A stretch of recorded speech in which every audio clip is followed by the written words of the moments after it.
Hi, this is GB and GB's Adventures. August 11, 2025, Noyo Harbor. It was another on-again, off-again, sunny and warm, foggy and cold day, typical of August.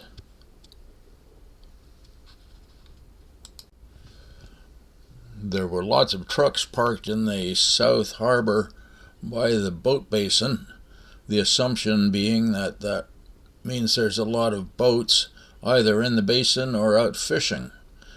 Rumor has it albacore are 12 miles out, so a lot of people headed out for that. Today it was excellent, and the rumors of albacore made it even more interesting. Here is the story of one fisherman and his first mate and his fishing vessel Skiffy. The fishing vessel Skiffy Saga, Buckwheat's blunder, Darla's triumph. Captain Buckwheat was ready. The fishing vessel Skiffy, his trusty vessel of modest ambition, rocked gently and it slipped like a dog itching to chase seagulls. The boat basin parking lot was packed. Word on the dock was that albacore were running offshore, but Buckwheat knew the Skiffy's limit. She wasn't built for chasing rumors into deep water. She was a rockfish rig, through and through. He motored out past the jetty, the morning mist curling around the bow like a secret. Rods rigged, lines ready. He reached for the bait bucket and froze. No bait, no coffee, no Darla. First mate Darla, the indispensable force behind every successful outing, was not aboard. Buckwheat's stomach dropped. She had the bait. She had the coffee. She had the common sense.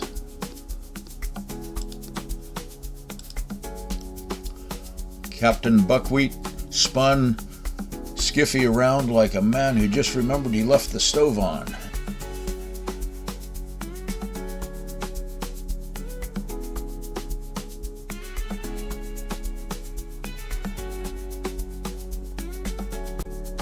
Back at the dock, Darla stood triumphant, holding a bucket of pristine anchovies and a steaming thermos.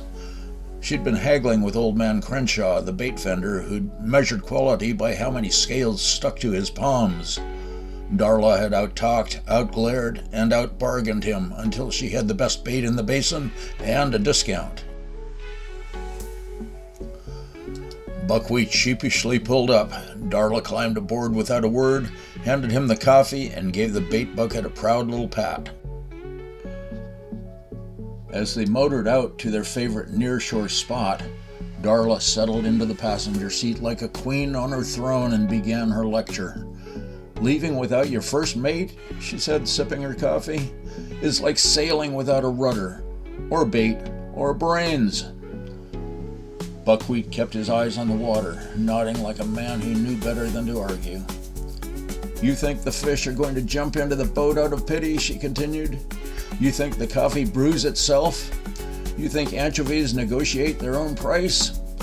He muttered something about fog and distractions. Darla snorted, "Fog's in your head, Captain."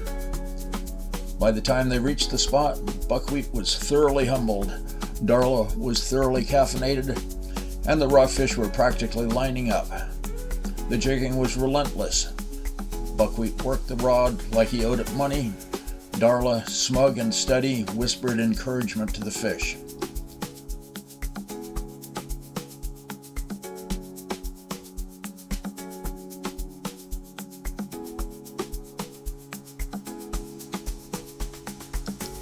Close to evening, the cooler was full. The Skiffy rode low, and Buckwheat had learned a valuable lesson. Never underestimate Darla, and never leave the dock without her.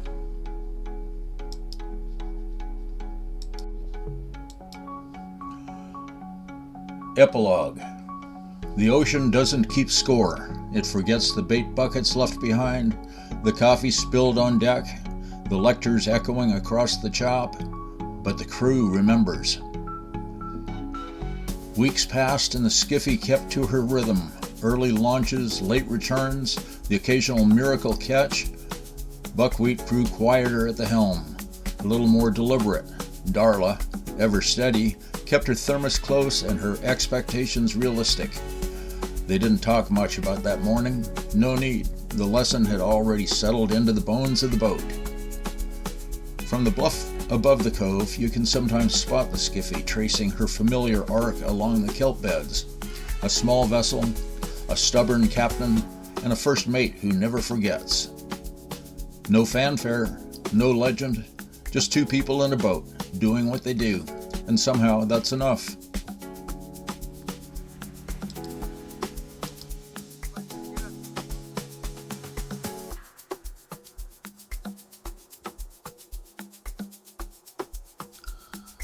Thank you so much for watching my video.